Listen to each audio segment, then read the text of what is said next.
हम खबर से आपको आगाह करेंगे कि IMF शराइत रवा माली साल बिजली सार्फिन से 721 अरब इजाफी वसूल किए जाएंगे। सितंबर तक सेमाही एडजस्टमेंट की मद में बिजली ₹1.25 फी यूनिट महंगी होगी, जिससे 39 अरब मौसूल होंगे, जबकि सितंबर से दिसंबर तक फ्यूल एडजस्टमेंट की मद में ₹4.37 फी यूनिट बिजली महंगी होगी और 122 अरब रुपए मौसूल किए जाएंगे। अहम खबर के हवाले से आपको बता रहे हैं कि IMF शराइत रवा माली साल बिजली सार्फिन से 721 अरब इजाफी वसूल किए जाएंगे।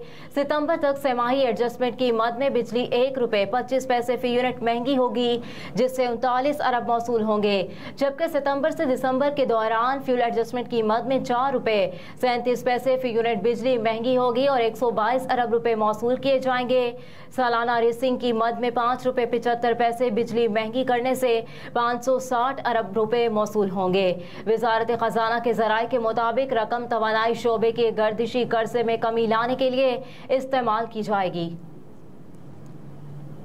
वज़ीर आज़म का GHQ का अलविदाई दौरा, यादगार शहदा पर हाजिरी दी। पाक फौज के शोबा ताल्लुकात आमा ISPR के मुताबिक वज़ीर आज़म शहबाज शरीफ की GHQ आमद पर army chief general Asim Munir ने वज़ीर आज़म का इस्तकबाल किया। अहम खबर के हवाले से आपको बता रहे हैं कि वज़ीर आज़म ने GHQ का अलविदाई दौरा किया है और इस मौके पर यादगार शहदा पर हाजिरी दी। पाक फौज के शोबा ताल्लुकात आमा के मुताबिक वज़ीर आज़म शहबाज शरीफ की GHQ आमद पर आर्मी चीफ आसिम मुनीर की जानिब से उनका इस्तकबाल किया गया। ISPR के मुताबिक GHQ के दौरे पर वज़ीर आज़म को गार्ड ऑफ ऑनर भी पेश किया गया है और उन्होंने यादगार शहदा पर फूल भी रखे।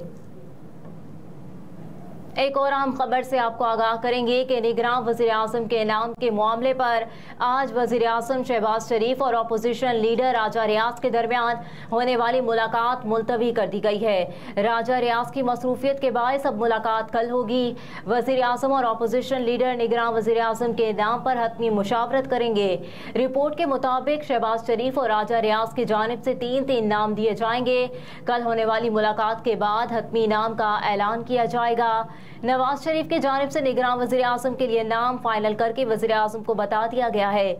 दूसरी जानिब MQM ने निगरान वज़ीर आज़म के लिए कामरान खान टिसोरी का नाम दिया। ज़राए के मुताबिक अपोजिशन लीडर की ज़ाती मसरूफियात के बायस आज मुलाकात नहीं होगी। राजा रियाज कल बुध वज़ीर आज़म शहबाज शरीफ से मुलाकात करेंगे।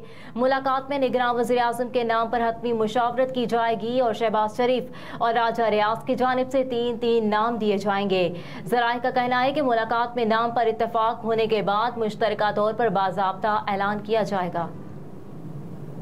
एक और अहम खबर से आपको आगाह करेंगे कि राना सनाउल्लाह ने दौरा इराक के दौरान मिलने वाले तहाइफ तोशा खाना में जमा करा दिए हैं। तहाइफ मुल्क कौम की अमानत है, इसलिए उन्हें कौमी खजाने में जमा करा दिया गया है। वज़ीर दाखिला की जानिब से ये कहा गया है। वज़ीर दाखिला राना सनाउल्लाह ने दौरा इराक के दौरान मिलने वाले कीमती तहाइफ, पिस्तौल और मोबाइल फ़ोन तोशा खाना में जमा कराए हैं।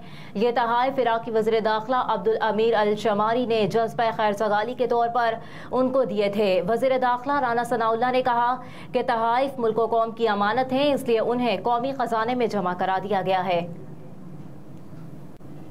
और एक और अहम खबर से आपको आगाह करेंगे कि मुल्क भर में कोरोना वायरस के 37 केस रिपोर्ट हुए हैं। कौमी इदारा सेहत की रिपोर्ट के मुताबिक जुलाई से 5 अगस्त के दौरान कोरोना वायरस के 30,493 टेस्ट किए गए, जिनमें से 37 टेस्ट मुस्बत आए। मुल्क भर में एक हफ्ते के दौरान कोरोना वायरस के 37 केस रिपोर्ट हुए। मंगल को कौमी इदारा सेहत की जानिब से जारी आदाद-ओ-शुमार के मुताबिक मुल्क भर में 30 जुलाई से 5 अगस्त के दौरान कोरोना वायरस के 9,693 टेस्ट किए गए, जिनमें से 37 टेस्ट मुस्बत आए और मुस्बत केसेस की शरह 0.38% रिकॉर्ड की गई। इस अरसे के दौरान कोरोना वायरस से कोई मरीज जाँ बहक नहीं हुआ है। अहम खबर के हवाले से आपको बता रहे हैं कि मुल्क भर में कोरोना वायरस के 37 केस रिपोर्ट हुए हैं। कौमी इदारा सेहत की रिपोर्ट के मुताबिक 30 जुलाई से 5 अगस्त के दौरान कोरोना वायरस के 9,693 टेस्ट किए गए, जिनमें से 37 टेस्ट मुस्बत आए हैं। मुल्क भर में एक हफ्ते के दौरान कोरोना वायरस के 37 केस रिपोर्ट हुए। आज कौमी इदारा सेहत की जानिब से जारी आदाद-ओ-शुमार के मुताबिक मुल्क भर में 30 जुलाई से 5 अगस्त के दौरान कोरोना वायरस के 9,693 टेस्ट किए गए, जिनमें से 37 टेस्ट मुस्बत आए और मुस्बत केसेस की शरह 0.38% रिकॉर्ड की गई। अहम खबरें आपने जानी। न्यूज़ स्टूडियो से फिल वक्त इतना ही। आप देखते रहिए SM TV ग्लोबल।